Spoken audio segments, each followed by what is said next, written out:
बारे भोजपुरी भोजपुरी पर लिखल गया कि बुढ़ो मीठ होला बाकी मिश्री ना हुई, बुढ़ो मीठ होला बाकी मिश्री ना, लेकिन ये सच्चाई है कि कोनो भाषा भोजपुरी ना हुई। ये लिखने वाले के धन्यवाद। कैसे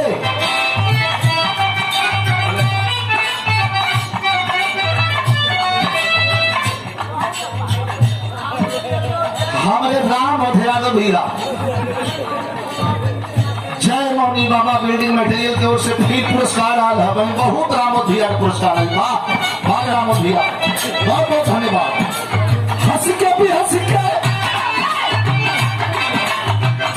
भी हंस के ये भोजपुरी का आनंद लेते। अरे हंस के भी हंस के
सबके आनंद आई। कैसे भूत बालू के जैसन बार लेखक, अरे भूत बालू के जैसन मन मीठ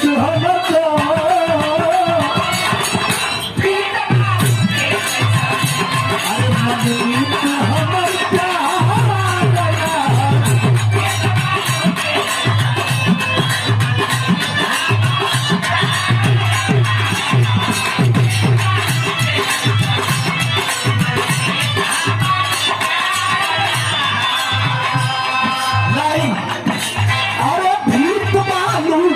जैसन मन मीठ हमर प्यार और दिल का सौदा होई, दिल का सौदा होई, अरे कोनो प्यार के बाजार, अरे दिल का सौदा होई, अरे कोनो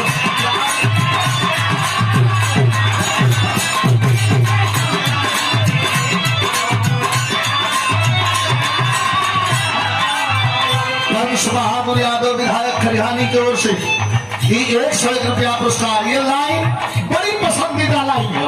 हमारे भूत बालू के जैसन मन मीठ